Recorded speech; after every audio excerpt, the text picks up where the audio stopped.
The storm rolled in just before dusk, a restless sweep of gray pressing low against the city's skyline. Rain hammered the glass walls of my office, muting the glow of monitors stacked 3 across. Security maps bloomed and folded on their screens, threads of code tightening and loosening like muscles. I didn't notice any of it. My phone was buzzing, rattling against the edge of my desk like a trapped insect. One glance at the caller ID froze me. Colton. I let it ring once. Twice. Then answered. Family meeting. This Saturday, he said, not bothering with hello. His voice had that clipped, boardroom tone I remembered too well. Mom's surgery is scheduled. Dad's memory is declining. Everyone's expected. Expected. The word landed heavy. Colton didn't invite. He commanded. I'll come, I managed, though my throat had gone dry. A pause, then the faintest sigh of relief on his end. Good. And Paisley, just be prepared to contribute. We all have to do our part. The line went dead.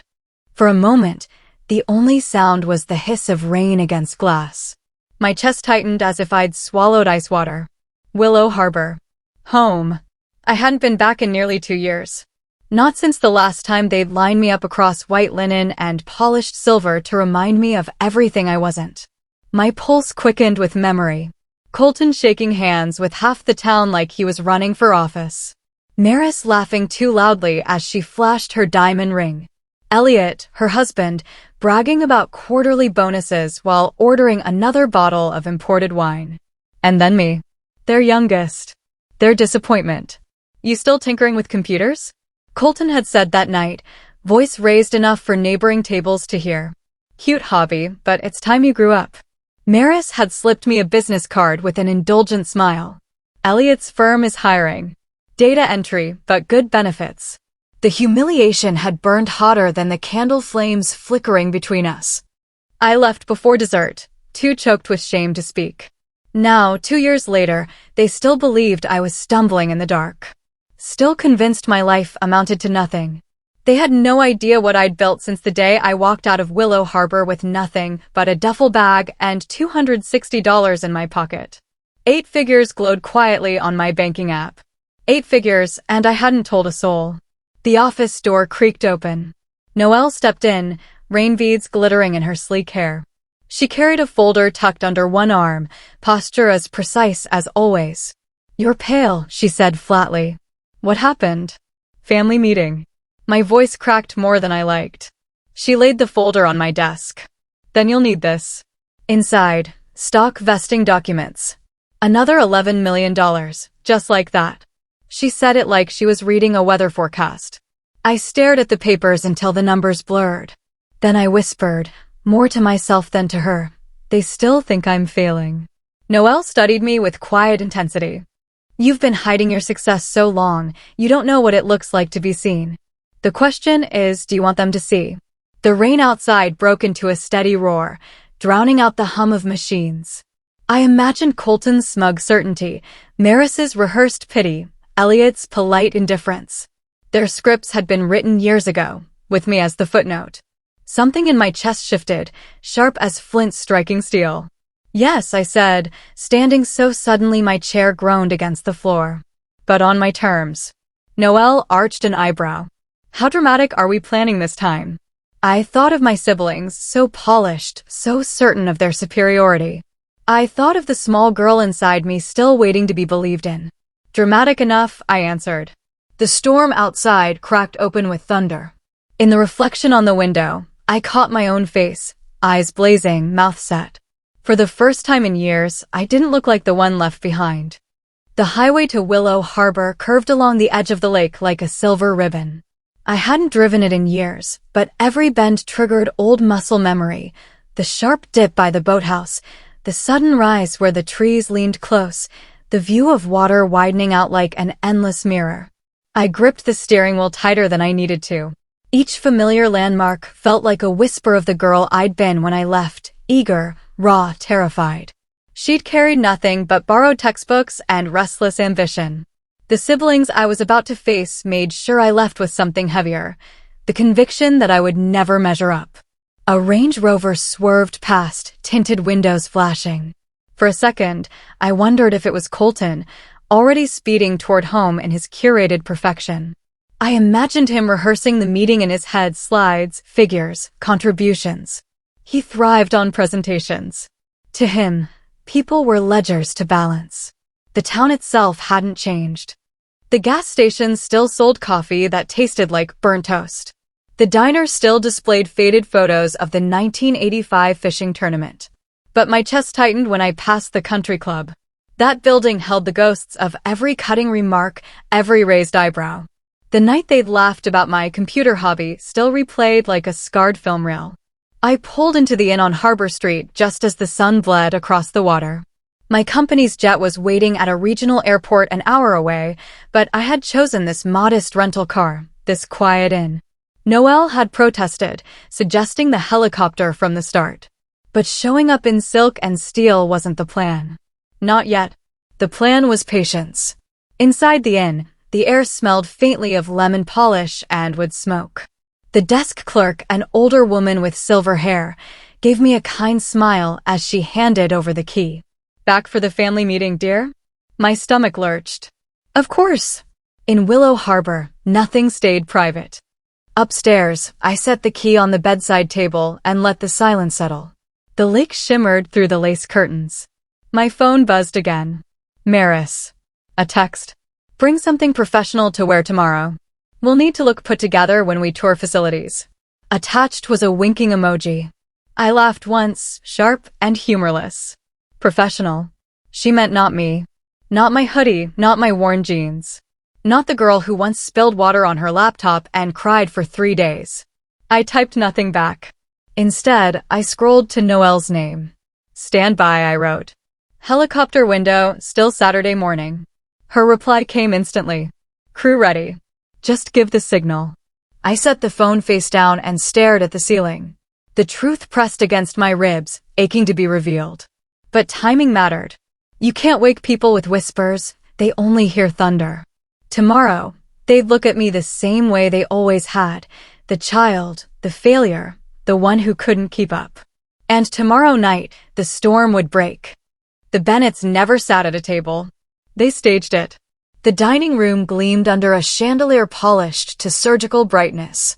Crystal glasses lined the table like soldiers, silverware gleamed, and plates steamed with my mother's lemon chicken, a recipe she had cooked for decades, though this time she leaned heavily on her walker just to bring it from the kitchen. I wanted to rush to help her, but Colton was already there, all confident efficiency. He placed the dish on the table with a flourish, as though he'd cooked it himself. "Paisley."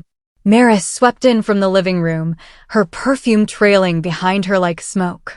Her hair was perfect, not a strand out of place.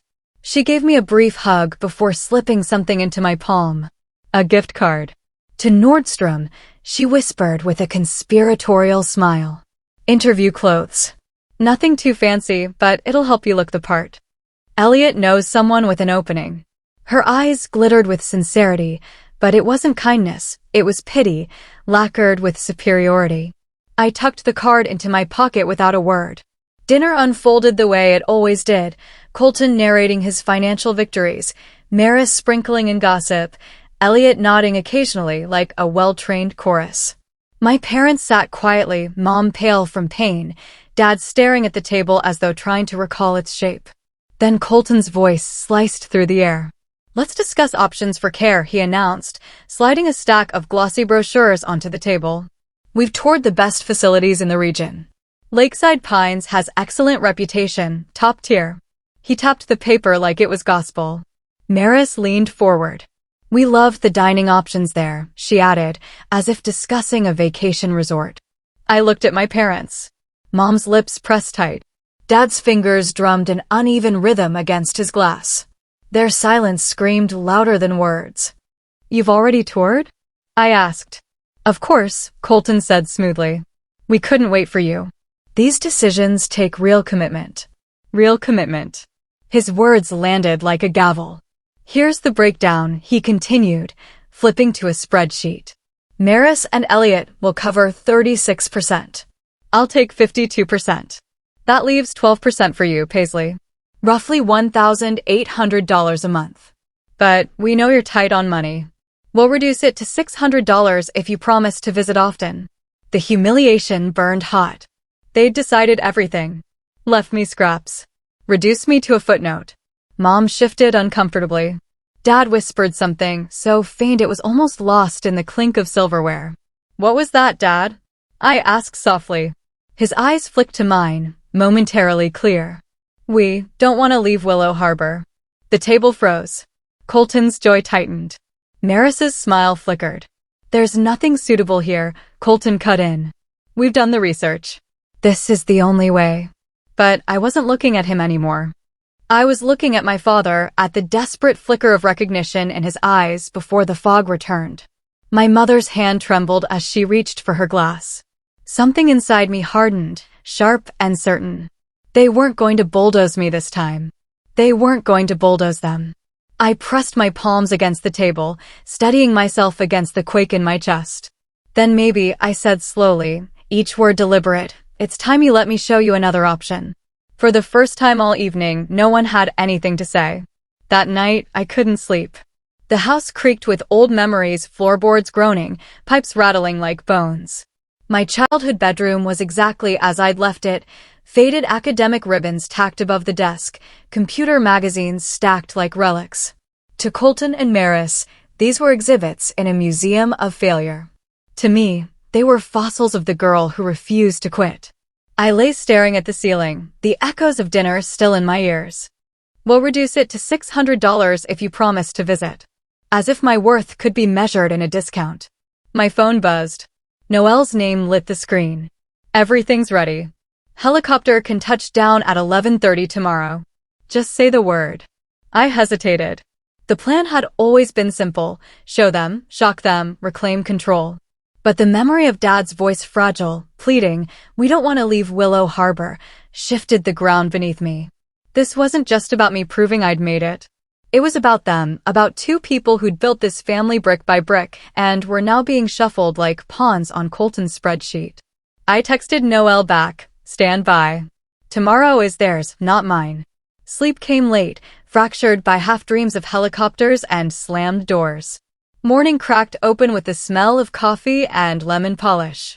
In the living room, brochures were spread across the coffee table again, glossy smiles frozen on strangers' faces. Colton stood before a laptop, slides glowing on the television screen. Bennett Family Care Plan, the title declared. Let's review, he said briskly as if presenting to shareholders. 3 facilities, costs outlined here. Move-in could be arranged within 3 weeks. 3 weeks. They'd already scheduled my parents' future like a delivery. Maris scribbled in her planner. Elliot murmured agreements. My mother stared at her lap. My father blinked at the screen as though trying to decipher a language he no longer spoke. I took my seat quietly, my mug warm in my hands. Colton clicked to the financial slide. Here's the split. We've adjusted Paisley's portion downward out of fairness. $600 monthly. Manageable, right? He smiled at me, patronizing, polished. The kind of smile he'd worn when teaching me to tie my shoes, when telling the country club crowd that his baby sister was still finding herself. I didn't answer. Instead, I leaned closer to my parents. What do you want? I asked softly, cutting through the corporate cadence. Mom's head jerked up, eyes wide. She looked at Colton instinctively, as if waiting for permission to speak. I want, her voice broke. She swallowed hard. I want to stay near the water.